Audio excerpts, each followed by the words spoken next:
আর রাজুলু ইউকাতিলু লিল মাগনাম war রাজুলু ইউকাতিলু লিয-যিকরি war রাজুলু ইউকাতিলু লিয়ুরা মাকানু। ও আল্লাহর রাসূল, কিছু ব্যক্তি জিহাদের মধ্যে গেছে, কি জন্য গেল? লিল মাগনাম, সম্পদ গনিমত লাভের জন্য। আল্লাহর রাস্তায় আল্লাহর দ্বীনকে উঁচু করার জন্য যায় নাই, সম্পদ গনিমত লাভ করার জন্য গেছে। আর কিছু লোক গেছে নিজের নাম ফুটানোর জন্য, আর কিছু লোক গেছে লিউরা মাকানুহু, তার যে শক্তি সামর্থ্য আছে সেই বাহাদুরি দেখার জন্য তারা জিহাদের ময়দানে গেছে। ফামান ফি সাবিলিল্লাহ, ও আল্লাহর রাসূল, এই তিন ব্যক্তির মধ্যে কারা আল্লাহর রাস্তায় আছে? আল্লাহর রাসূল জবাব দিয়ে বলেন, কেউ আল্লাহর রাস্তায় নাই, কেউ আল্লাহর রাস্তার জিহাদের সওয়াব পাবে না।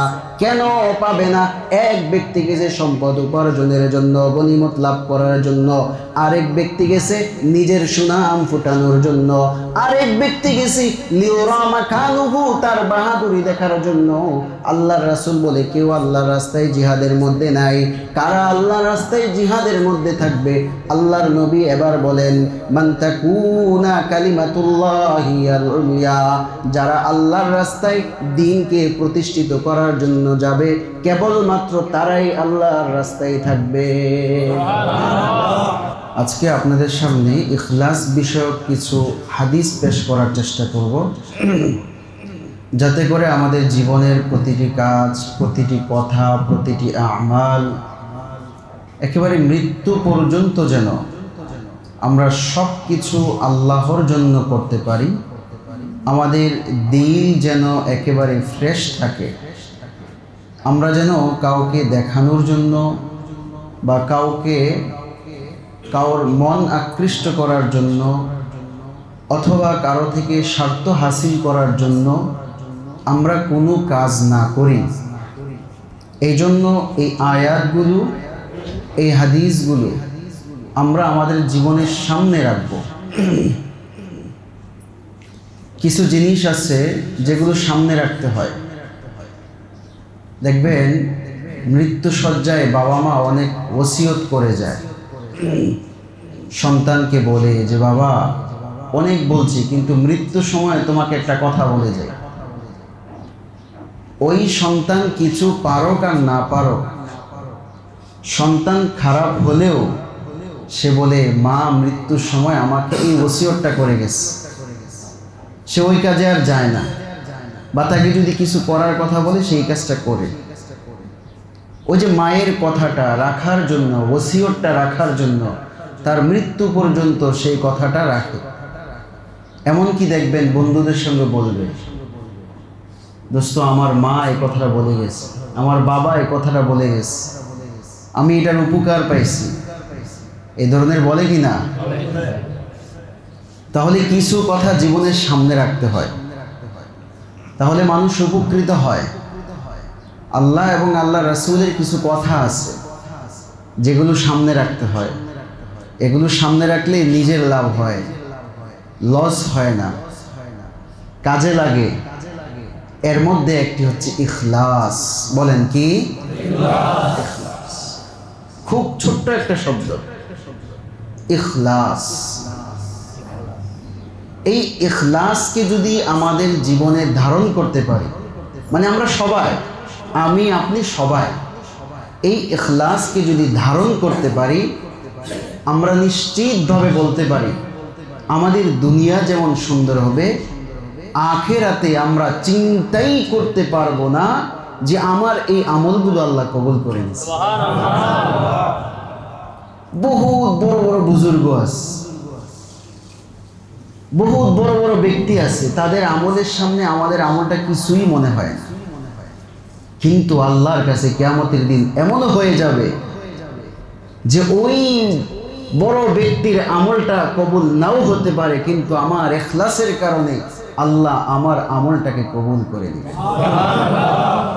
এই জন্য ইখলাস কোনো ব্যক্তির সাথে খাস না, ইখলাস কোনো আলেমের সাথে খাস না, ইখলাস কোনো মুফতিদের সাথেও খাস না, ইখলাস কোনো বড় ব্যক্তি দুনিয়াদারদের সাথেও খাস না। ইখলাস দুনিয়ার জীবনের যত শ্রেণীর মানুষ আছে সবার সাথে এটা যুক্ত। এই জন্য আজকে আমরা যারা এখানে আসছি আমাদের জীবনটাকে ইখলাসময় করে নিই। আমার নামাজ হবে ইখলাসের সাথে, আমার রোজা হবে ইখলাসের সাথে, আমার আচার আচরণ হবে ইখলাসের সাথে, আমার পারিবারিক আচার আচরণ লেনদেন হবে ইখলাসের সাথে, আমার প্রতিবেশীর সঙ্গে যে আচরণগুলো আছে এগুলোও হবে ইখলাসের সাথে, রাষ্ট্রের সঙ্গে আমার যে আচরণগুলো আছে এগুলোও হবে ইখলাসের সাথে, আমার প্রতিষ্ঠানের সঙ্গে যে আচরণগুলো আছে এগুলোও হবে ইখলাসের সাথে। কোনোটা ইখলাসের বাহিরে না। ইখলাস ইবনুল কাইয়িম রাহমাতুল্লাহি আলাইহি একজন যুগশ্রেষ্ঠ ইমাম মুহাদ্দিস, উনি বলেছেন ইখলাস হলো একনিষ্ঠভাবে আল্লাহর সন্তুষ্টি অর্জনের জন্য কোনো ইবাদত বা কোনো কাজ করাকে ইখলাস বলে।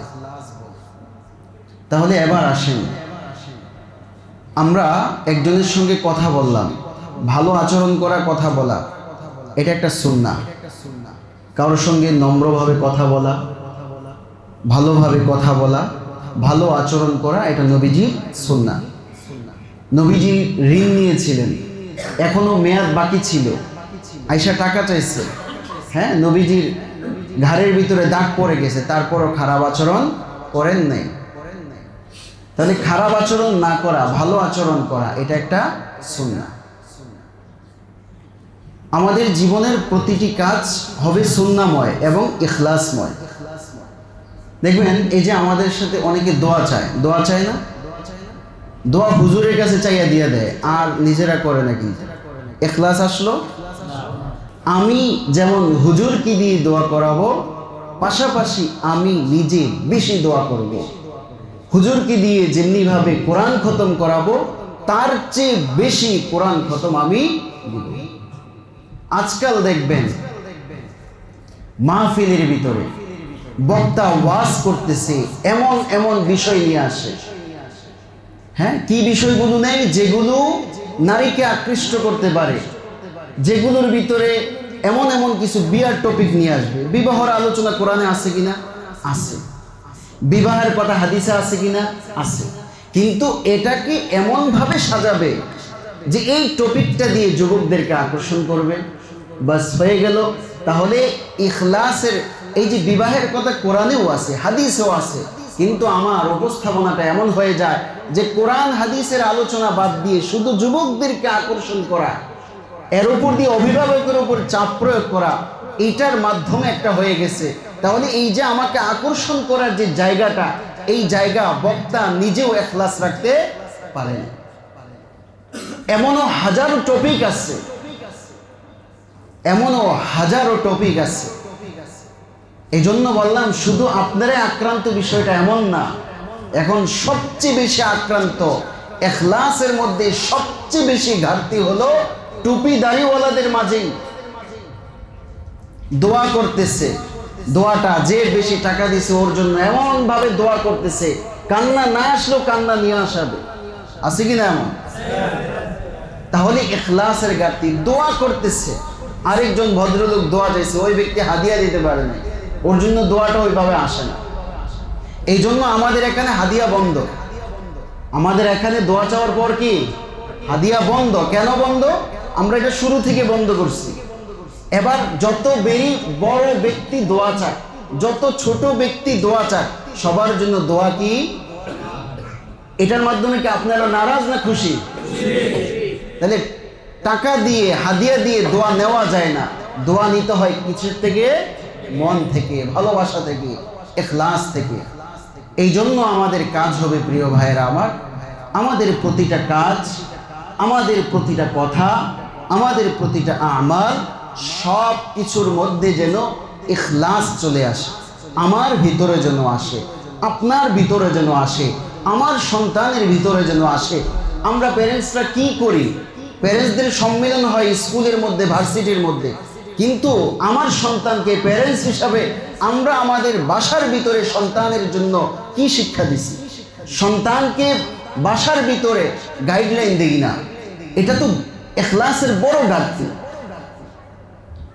এজন্য আমার উচিত হবে আমি যেমন আমার জীবনের মধ্যে ইখলাস নিয়ে আসব, আমার সন্তানকেও ইখলাসের শিক্ষা দিব, আমার পরিবারকেও ইখলাসের শিক্ষা দিব।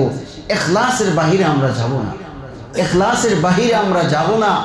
ইখলাস যদি আমাদের জীবনে চলে আসে কি কি লাভ হবে কয়েকটা হাদিস শুনলে বুঝতে পারবেন। প্রথমে কোরআন থেকে দুই একটা আয়াত শোনাই আপনাদের। সূরা বাইয়িনা, আমপারার মধ্যে আপনারা জানেন সূরা বাইয়িনার ভিতরে আল্লাহ রাব্বুল আলামিন এক আয়াতের মধ্যে বলেছেন, ওয়ামা উমিরু ইল্লা লিয়াবুদুল্লাহ ওয়ামা উমিরু ইল্লা লিয়াবুদুল্লাহ মুখলিসিনা লাহুদ্দিন। আল্লাহ তাআলা বলেন, ওয়ামা উমিরু, আমি তাদেরকে আদেশ দেই নাই, ইল্লা লিয়াবুদুল্লাহ, এই যে মুমিনরা যারা আমরা এখানে আছি আল্লাহর ইবাদতের জন্য। তবে ইবাদতের কোয়ালিটি কেমন হবে, কিসের মাধ্যমে হবে? মুখলিসিনা লাহুদ্দিন, দ্বীনের জন্য হবে, তবে মুখলিসিন ইখলাসের সাথে হবে। তাহলে আমাকে আপনাকে আল্লাহ আদেশ করছেন মুখলিস হয়ে ইবাদত করার জন্য, না মানুষকে দেখানোর জন্য ইবাদত করার জন্য? মুখলিস হয়ে ইবাদত করার জন্য। তাহলে আল্লাহর ইবাদতটা, চাই সেটা নামাজ হোক, চাই সেটা রোজা হোক, চাই সেটা সাদকা হোক, চাই সেটা দোয়া হোক, চাই সেটা মানুষের সঙ্গে আচরণ হোক, লেনদেন হোক, আল্লাহ কোন ইবাদতের কোয়ালিটি কবুল করবেন? ইখলাস ওয়ালা ইবাদতের কোয়ালিটি আল্লাহর কাছে কবুল হবে। তাহলে এই আয়াতটা আমরা সবাই পারি। ওয়ামা উমিরু ইল্লা লিয়াবুদুল্লাহ মুখলিসিনা লাহুদ্দিন। আল্লাহ বলেন, আমার আপনার সব কাজের আদেশ দেওয়া, ইবাদতের আদেশ দেওয়া, এই ইবাদতগুলো যেন ইখলাসের সাথে হয়, আমরা যেন মুখলিস হয়ে করতে পারি। এখানে অস্পষ্টভাবে আল্লাহ বলেন নাই মুখলিসিনা লাহুদ্দিন, দ্বীনের জন্য যে কাজটা হবে, ইবাদতগুলো হবে, সবগুলো কিসের সাথে হবে? ইখলাসের সাথে। বলেন কিসের সাথে? ইখলাসের সাথে। আল্লাহ তাআলা আরেক আয়াতে বলেন, নবীকে আদেশ দিয়ে বলতেছেন, হে নবী, সূরা জুমারে আল্লাহ বলেন, কুলিল্লাহা আ'বুদু মুখলিসান লাহুদ্দিন। হে নবী আপনি বলেন আল্লাহ আ'বুদু, আমি আল্লাহর জন্য যে ইবাদত করি এই সবগুলোই হচ্ছে ইখলাসের সাথে। নবীকে আল্লাহ আদেশ দিছেন, আপনি আপনার উম্মতকে জানাইয়া দেন আপনি যে ইবাদত করেন। কে এটা? নবীজি, আমাদের নবী। আল্লাহ নবীকে বলতেছেন, কুল, হে নবী আপনি বলেন। তো নবী কাকে বলবে? আমাদেরকে বলবে, আমাদেরকে জানাইতেছে। কিয়ামত পর্যন্ত নবীর যত উম্মত আসবে সব উম্মতদেরকে আল্লাহ বলছেন, হে নবী আপনি জানাইয়া দেন। তো নবী বলে, কি জানাবো? আল্লাহ বলে, আল্লাহ আ'বুদু। নবী আপনি বলেন আপনি যে ইবাদত করেন এই সবগুলো কার রেজামন্দির জন্য? তাহলে উম্মত হিসাবে আমাদের কাজগুলো কার জন্য হবে? কিসের সাথে হবে? ইখলাসের সাথে হবে। ইখলাসের সাথে হলে কি লাভ হবে? এরপরে দেখেন আরেক আয়াতে আল্লাহ বলছেন, কুল, হে নবী আপনি বলেন।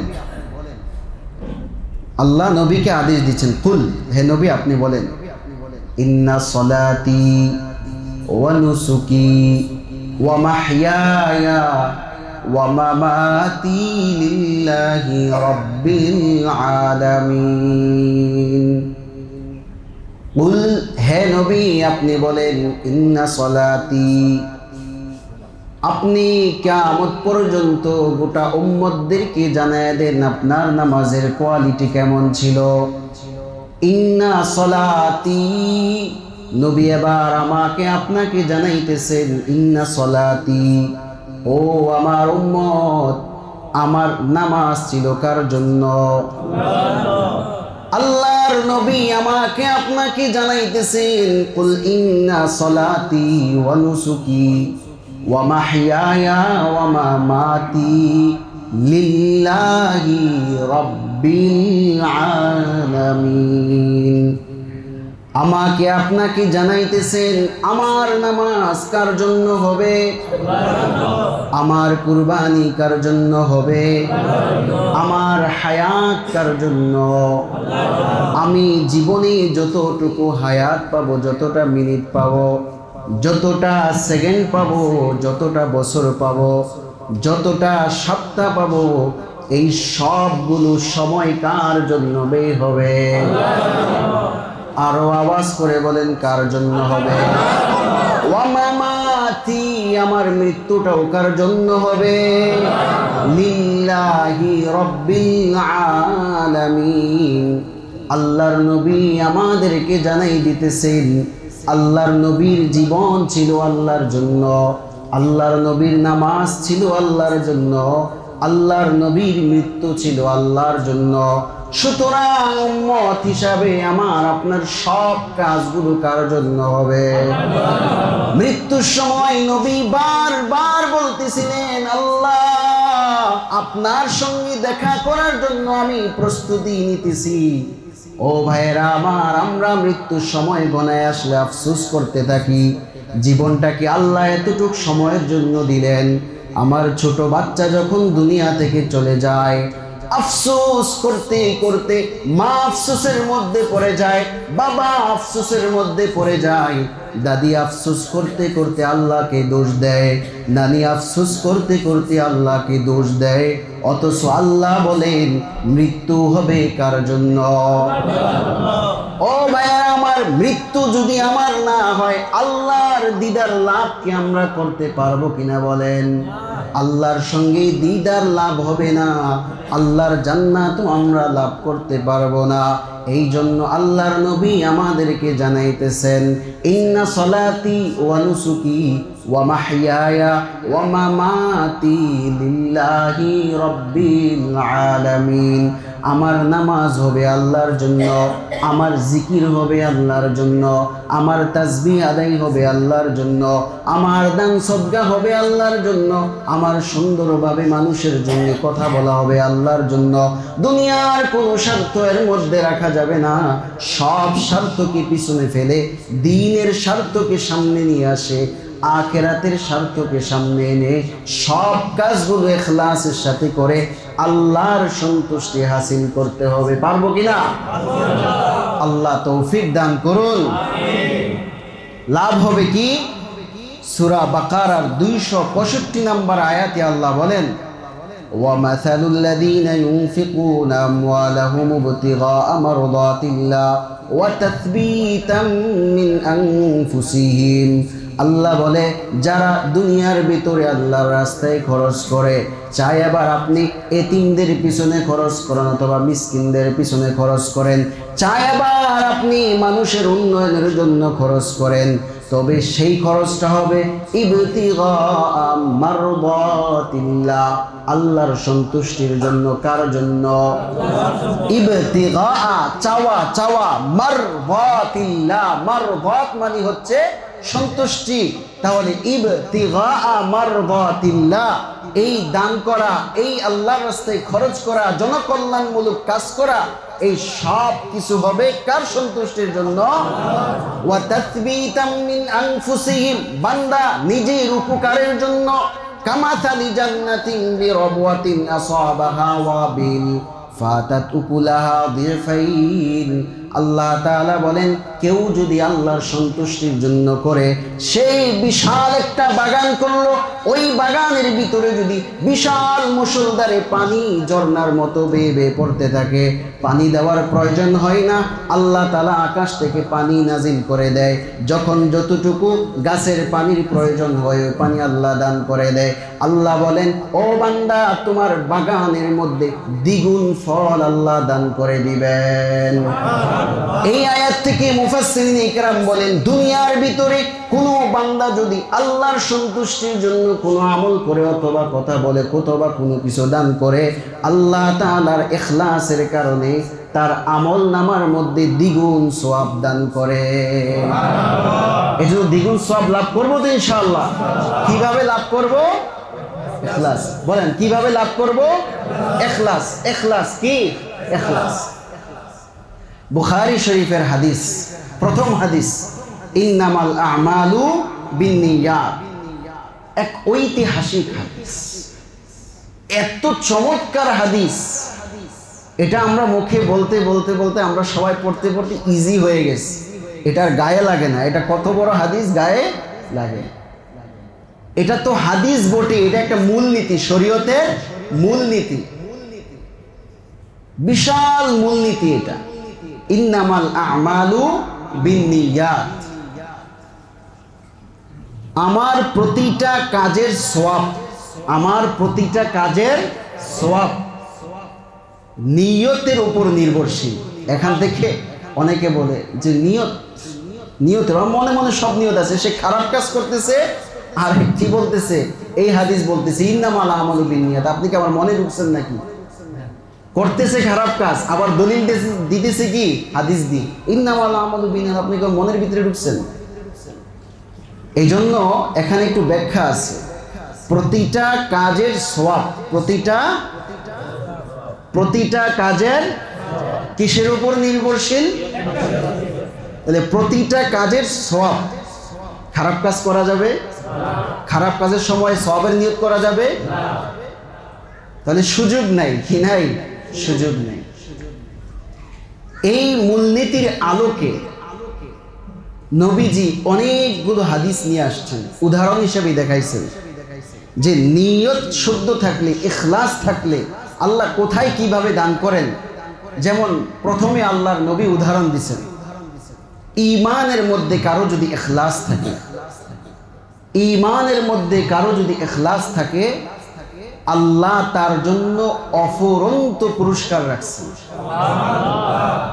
দলিল عن أبي هريرة رضي الله تعالى عنه قال قال رسول الله صلى الله عليه وسلم ما قال عبد لا إله إلا الله قط مخلصا।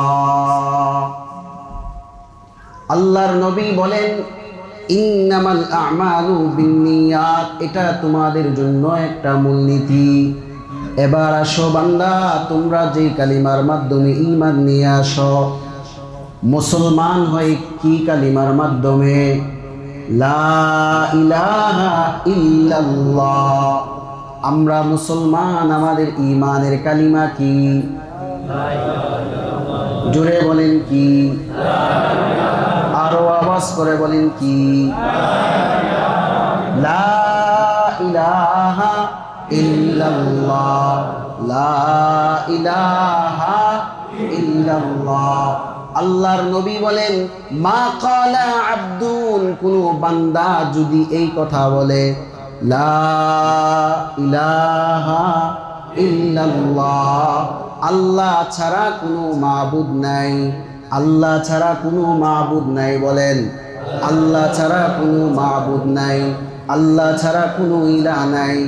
এই কথার সাক্ষী যারা দিবে, কত মুখলিসান, যে ব্যক্তি অন্তর থেকে ইখলাসের সাথে দান করবে, ইখলাসের সাথে এই কথাটা বলবে, ইখলাসের সাথে জবান থেকে মন থেকে যদি এই সাক্ষ্য দেয় লা ইলাহা ইল্লাল্লাহ, আল্লাহ ছাড়া কোনো মাবুদ নাই, আল্লাহর নবী বলেন ইল্লা ফুতিহাত লাহু আবওয়াবুস সামা, আল্লাহ তাআলার সব আসমানের রহমতের দরজাগুলো তার জন্য খুলে দেয়।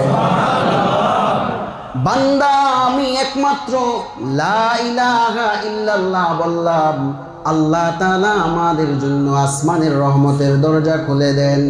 আল্লাহ তাআলার রাসূল বলেন, ও বান্দা, যার ইখলাস যত বেশি হবে, যে মন থেকে এই কথাটা বেশি বলবে, যে মন থেকে এই কথাটা বেশি বলবে, হাত্তা তুফজিয়া ইলাল আরশি, আল্লাহর নবী বলেন, যে ব্যক্তির ইখলাস যত বেশি হবে, আল্লাহর রহমতের সব দরজা ভেদ করে এর সওয়াব আরশে আজিম পর্যন্ত পৌঁছে যাবে।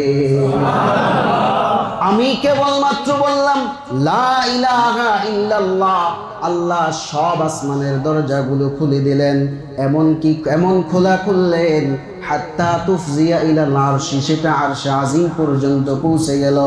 আল্লাহর নবী বলেন, এত দ্রুত বেগে পুষবে কোনো বান্দা যদি কবিরা গুনাহ না করে, মাজতানাবাল কাবাইর, কোনো বান্দা যদি কবিরা গুনাহ না করে, এটা এত দ্রুত পরিমাণে পুষবে বান্দা চিন্তাও করতে পারবে না।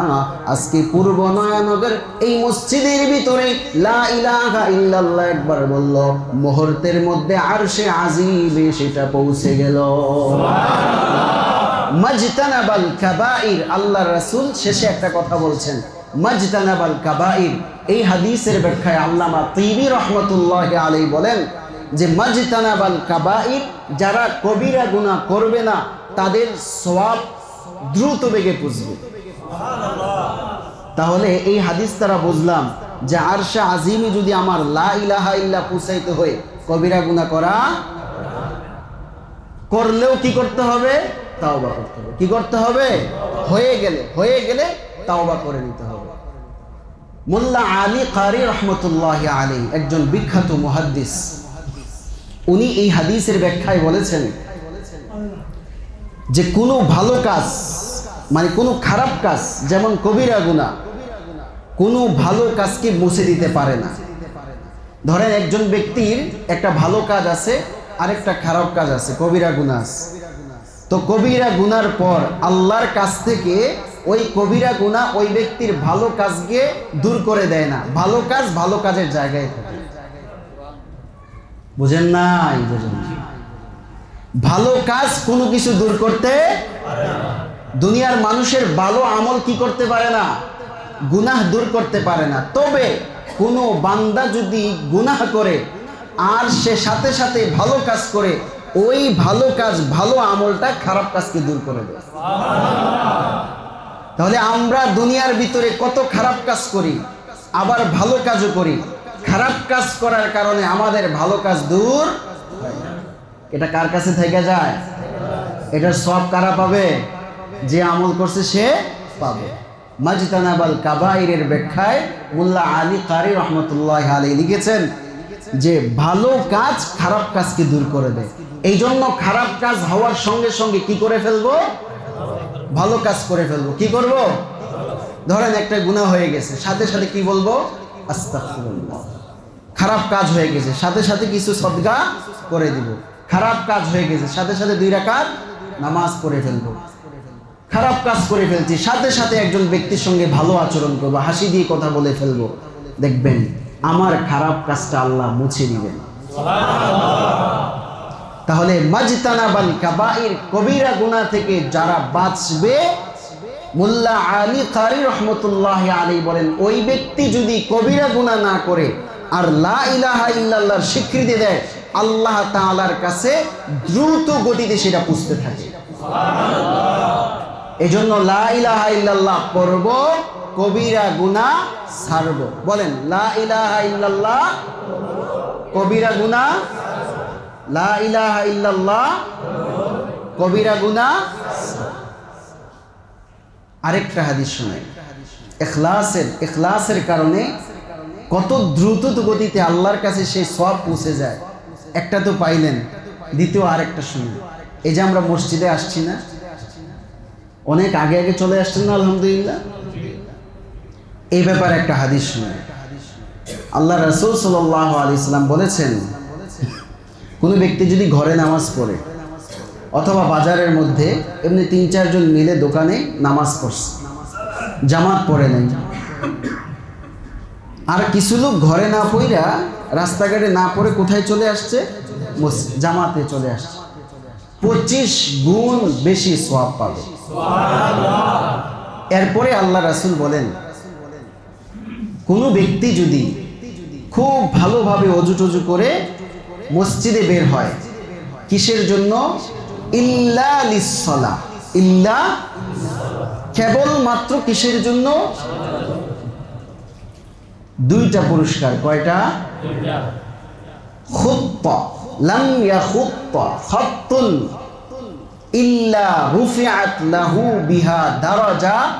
আল্লাহর রাসূল বলেন, ঘর থেকে বের হতে হতে এই পর্যন্ত আসা পর্যন্ত, মসজিদে ঢোকা পর্যন্ত প্রতিটা কদমে কদমে আল্লাহর কাছে একটা মর্যাদা বাড়ে। তাহলে আমার নিয়ত কেবলমাত্র কিসের উদ্দেশ্যে? নামাজ পড়ার উদ্দেশ্যে। আচ্ছা, 1 মাইল থেকে যারা আসছেন, 1 মাইলে কয়টা হাঁটা হয়েছে? মোটামুটি অনেকগুলো না? হিসাব করা যাবে? হিসাব করা যাবে না। তাহলে 1 মাইলে যদি কথার কথা 100 কদম যদি আমার পায়ের কদম পড়ে, তাহলে আল্লাহর কাছে কয়শো মর্যাদা পাইছেন? সুবহানাল্লাহ। যে যত দূর থেকে হাইটে আসছে তার তত মর্যাদা আজকে জুমার আগে আল্লাহর কাছে পেয়ে গেছে। এজন্য মসজিদে হাইটে আসতে কষ্ট অনুভব না করা, বরং আল্লাহর কাছে শুকরিয়া আদায় করা, আল্লাহ প্রতিটা কদমে কদমে আপনি আমার সওয়াব বাড়ালেন। ওয়াহুত্তা আনহু বিহা খাতিয়া। আল্লাহর রাসূল বলেন, তার দ্বিতীয় পুরস্কার হচ্ছে আল্লাহ তাআলা তার থেকে গুনাহ মাফ করে দেন। শুধু এতটুকুই না, যারা কেবলমাত্র ইখলাসের সাথে নামাজ পড়ার জন্য আসছে, হাদিসের পরের অংশে দেখেন, ফাইদা সাল্লাহ, মসজিদে তো ঢুকলো, নামাজ পড়লো না, নামাজ পড়ছে, তো নামাজ পড়ে কিছু সময় বইসা রয়েছে। আমরা তো এখন নামাজটা সালাম ফিরানোর আগেই উঠা যায়। একদল বলে, আরে হুজুর মুনাজাত দিয়ে নিব, বেদাত বেদাত বেদাত। একদল কি বলতে থাকে? বেদাত বেদাত বেদাত বেদাত বেদাত বেদাত বেদাত বলতে বলতে জায়নামাজ নিয়ে দৌড়। আর যারা বইসা থাকে, চাই আপনি মুনাজাত করেন বা এমনি বইসা রয়েছেন, হাদিসের এই অংশটা শুনেন। যারা বইসা থাকে, যারা দৌড় দেয়, মসজিদ থেকে বের হওয়ার জন্য যারা দৌড়ে পালায়, আর যারা মসজিদে বসে থাকে, দুইটার মধ্যে পার্থক্য দেখেন। ফাইদা সাল্লা, আল্লাহ রাসূল বলেন, ফাইদা সাল্লা, নামাজ পড়া শেষ হলো, লাম তাজালিল মালাইকাতু তুসাল্লিনা মা দামা ফি মুসাল্লাহু। ওই ব্যক্তি যতক্ষণ পর্যন্ত মসজিদে বসে থাকবে, ফেরেশতারা তার জন্য রহমতের দোয়া করতে থাকবে। কি বলে দোয়া করবে সেটাও আসছে, আল্লাহুম্মা সাল্লি আলাইহি। আল্লাহর কাছে ফেরেশতারা, আল্লাহর কাছে ফেরেশতারা দোয়া করে। আমরা জমিনে থেকে আল্লাহর কাছে দোয়া করি না। আর আমার জন্য, আপনার জন্য ফেরেশতারা আল্লাহর কাছে দোয়া করে, আল্লাহুম্মা সাল্লি আলাইহি। আমরা বেদাত বলে উড়াই দেই, ফেরেশতারা আমাদের জন্য দোয়া করতেছে, আল্লাহুম্মা সাল্লি আলাইহি। ও আল্লাহ, ওই ব্যক্তি নামাজ পড়ার পর এখানে তোমার ঘরে বসে রয়েছে, আল্লাহুম্মা সাল্লি আলাইহি, তার উপর রহমত নাজিল করো। আল্লাহুম্মা রহমহু। আল্লাহর কাছে ফেরেশতারা দোয়া করে, ও আল্লাহ, অমুক বাড়ির অমুকে এখানে বৈশা তোমার জিকির আজকার করতেছে, তোমাকে স্মরণ করতেছে, অথবা এমনি বসে আছে। নামাজ পড়ার পর যে ব্যক্তি বসে থাকে, ফেরেশতারা আল্লাহর কাছে দোয়া করে, আল্লাহুম্মা রহমহু, ও আল্লাহ, ওই ব্যক্তির উপর তুমি রহমত নাজিল করো। চিন্তা করা যায়, চিন্তা করা যায়। আজ আমরা উঠে যাই, ফেরেশতাদের দোয়া থেকে আমরা বঞ্চিত হয়ে যাই। আমার দোয়া তো কবুল নাও হতে পারে, আপনার দোয়াও কবুল না হতে পারে, পীর সাহেবের দোয়াও কবুল না হতে পারে, শাইখের দোয়াও কবুল না হতে পারে। ফেরেশতাদের দোয়া, ফেরেশতাদের দোয়া। আমি যদি কিছু সময় মসজিদে বসে থাকি, কার দোয়া নিয়ে গেলাম? কার দোয়া নিয়ে গেলাম? এই ফেরেশতার দোয়া কবুল হবে কিনা? তাহলে আমরা কেন দৌড়াই? মসজিদ থেকে নামাজের পরে কেন দৌড়াই? কিছু সময় কি থাকা যায় না? থাকা যায় কিনা? প্রিয় ভাইরা আমার, এই হাদিসের পর নিজের ভিতরে একটা উপলব্ধি করা দরকার, নিজের ভিতরে একটা অনুভূতি জাগ্রত করা দরকার, যে কিছুটা সময় হলো মসজিদে বসে থাকবো।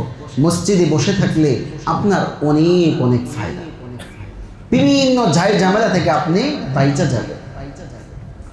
আরেকটা হাদিস শুনে, ইখলাসের সাথে কাজ করলে কি হবে? আল্লাহ রাসূলের কাছে এক ব্যক্তি আসছে, এসে বলল, ইয়া রাসূলুল্লাহ, আর-রাজুলু ইউকাতিলু লিল মাগনাম ওয়ার-রাজুলু ইউকাতিলু লিয-যিকরি ওয়ার-রাজুলু ইউকাতিলু লিয়ুরা মাকানু। ও আল্লাহর রাসূল, কিছু ব্যক্তি জিহাদের মধ্যে গেছে, কি জন্য গেল? লিল মাগনাম, সম্পদ গনিমত লাভের জন্য। আল্লাহর রাস্তায় আল্লাহর দিনকে উঁচু করার জন্য যায় নাই, সম্পদ গনিমত লাভ করার জন্য গেছে।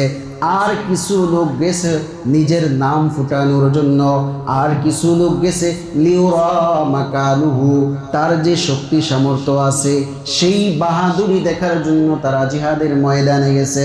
ফামান ফি সাবিলিল্লাহ, ও আল্লাহর রাসূল, এই তিন ব্যক্তির মধ্যে কারা আল্লাহর রাস্তায় আছে? আল্লাহর রাসূল জবাব দিয়ে বলেন, কেউ আল্লাহর রাস্তায় নাই, কেউ আল্লাহর রাস্তার জিহাদের সওয়াব পাবে না। কেন পাবে না? এক ব্যক্তি গেছে সম্পদ উপার্জনের জন্য, গনিমত লাভ করার জন্য, আরেক ব্যক্তি গেছে নিজের সুনাম ফুটানোর জন্য, আরেক ব্যক্তি গেছে লিউরা মাকানুহু, তার বাহাদুরি দেখার জন্য। আল্লাহর রাসূল বলে, কেউ আল্লাহর রাস্তায় জিহাদের মধ্যে নাই। কারা আল্লাহর রাস্তায় জিহাদের মধ্যে থাকবে? আল্লাহর নবী এবার বলেন, মান তাকুনা কালিমাতুল্লাহি আল-উলিয়া, যারা আল্লাহর রাস্তায় দ্বীনকে প্রতিষ্ঠিত করার জন্য যাবে, কেবলমাত্র তারাই আল্লাহর রাস্তায় থাকবে। তাহলে ইখলাস দামি জিনিস কিনা? ইখলাস দামি। আরেকটা হাদিস, মালিক আনাস ইবনে মালিক রাদিয়াল্লাহু তাআলা আনহুর সন্তান মুসা রাদিয়াল্লাহু তাআলা আনহু, ওনাকে আল্লাহ রাসূল বললেন, লাকাদ তারাকতুম বিল মাদিনাতি আকওয়ামা। ওনারা জিহাদের ময়দানে বের হয়েছে, তো বলছে মদিনার মধ্যে তোমরা কিছু লোককে রেখে গেছো। মা সিরতুম মাসিরা ওয়ালা আনফাকতুম মিন নাফাকা ওয়ালা কাতাতুম মিন ওয়াদিন ইল্লা ওয়া হুম মাআকুম ফি।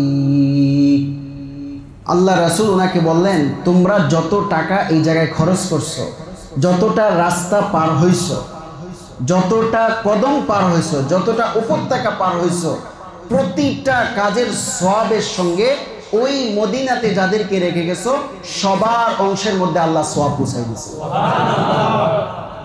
ওরা তো অবাক, ওয়া কাইফা ইয়াকুনুনা ওয়ালাই, আমাদের সঙ্গে তারা ছিল না। বলছে হাবাসুহুমুল উযরু, তাদের নিয়ত ছিল কিন্তু তারা ওযরের কারণে আসতে পারে নাই। এই যে একমাত্র নিয়তের কারণে এক ব্যক্তি জিহাদের ময়দানে বের হয়ে যে সওয়াব পাইছেন, কেবলমাত্র ইখলাস এবং নিয়তের কারণে হুবহু সওয়াবটাও ওই ব্যক্তি পেয়ে গেছেন। তাহলে ইখলাসের দাম আছে কিনা? আর একটা হাদিস শুনি, অনেক আগের যুগের কথা। আল্লাহ রাসূল বলতেছেন যে এক ব্যক্তি নিয়ত করলো কিছু সদকা করবে, লা তাসাদদাকান্না বিসাদাকা, বলছেন কিছু সদকা করব, তো ফাখরাজা বিসাদাকাতিহি, রাতের বেলায় সদকা নিয়ে বের হয়ে গেছে। তো যাইয়া অন্ধকার, তো চোরের হাতে সদকা দিয়ে দিছে। কার হাতে? চোরের হাতে সদকা দেওয়ার পর সবাই ফাসবাহু ইয়াতাহাদ্দাথুন, সকালে বলা বলি করতেছে, ওই যে ধনী ব্যক্তিটা যে সদকা করছে এটা চোরে দিছে, ভালো ব্যক্তিরে দেয় নাই, আল্লাহ কি কবুল করবো নাকি? এই কথা শোনার পর বেচারা টেনশনে পড়ে গেছে, আসলেই তো আমি তো চোরে না সদকা করছি। তো এবার তিনি আবার আল্লাহুম্মা লাকাল হামদু লা তাসাদদাকান্না বিসাদাকা, বল আল্লাহ শুকরিয়া তোমার, সদকা তো দিছি, আজকে রাত্রে আরো কিছু টাকা আছে, আবার কিছু সদকা করবো। তো পকেটে সদকার টাকা নিয়ে বের হয়েছে, যাওয়ার পর রাতের বেলা অন্ধকারে একজন বেবিচারিণীকে টাকাটা দিয়ে দিচ্ছে। তো সকালবেলা সবাই আবার আলোচনা শুরু করছে, হ্যাঁ কালকে দিছে সুররে, আজকে দিছে বেবিচারী, আল্লাহকে কবুল করবো নাকি? এটা শোনার পর বেচারা গেছে আরো মন খারাপ হইয়া। তো এবার বলছে আল্লাহুম্মা লাকাল হামদু লা তাসাদদাকান্না বিসাদাকা, এবার নিয়ত করলো যে আরো কিছু টাকা আছে এটাও সদকা করে দিল। তো যাওয়ার পর দিছে এক ধনী ব্যক্তিরে। সকালবেলা আবার সবাই সমালোচনা, হ্যাঁ প্রথম রাত্রে সুরে দিল, দ্বিতীয় রাত্রে আবার জানিয়াকে দিল, তৃতীয় রাত্রে আবার ধনী ব্যক্তিরে দিল, এটা হইল নাকি? এ তো কবুল হবে না। এবার ওই ব্যক্তি আল্লাহর কাছে দোয়া শুরু করছে, আল্লাহুম্মা লাকাল হামদু আলা সারিকিন ওয়া আলা জানিয়াতিন ওয়া আলা গানিয়িন, ও আল্লাহ প্রথম রাত্রে আমি সদগার নিয়ত করলাম, সদগার নিয়ত করার পর রাতের বেলায় কার হাতে দিয়েছে আমি জানি না, কিন্তু সকালবেলায় মানুষ বলা বলি করতেছে আমি চোরকে দিছি। দ্বিতীয় রাত্রে আমার কিছু আবার টাকা ছিল, ওই টাকাগুলো দিয়ে একজন আবার সদগা করলাম, কিন্তু সে ছিল ব্যভিচারিণী। তৃতীয় রাত্রে আবার যখন সদগা দিতে গেলাম, ও আল্লাহ আবার ধনী ব্যক্তিকে দিলাম, ধনী ব্যক্তিকে সদগা দেওয়া যায় হয় নাই, আল্লাহ আমার সদগা তো কবুল হবে না, আমার কাছে আর কোনো টাকা নেই সদগা দেওয়ার মতো, আল্লাহ তুমি আমার সদগাগুলোকে কবুল করে নাও। এই কথা বলার পর ওই ব্যক্তি ঘুমানো শুরু করছে। স্বপ্নের মধ্যে আল্লাহ তাআলা দেখাই দিলেন, আম্মা সাদাকাতুকা আলা সারিকিন ফালাআল্লাহু ইস্তাইফু আন সারিকাতিহা। ও আমার বান্দা, তুমি যে নিয়ত করেছিলা, নিয়ত করার পর প্রথম রাত্রে তুমি যে সদগা করেছিলা, চোরকে যখন তুমি সদগা করেছো, এমনও তো হতে পারে সে আর চুরি করবে না তোমার সদগা পাওয়ার পর।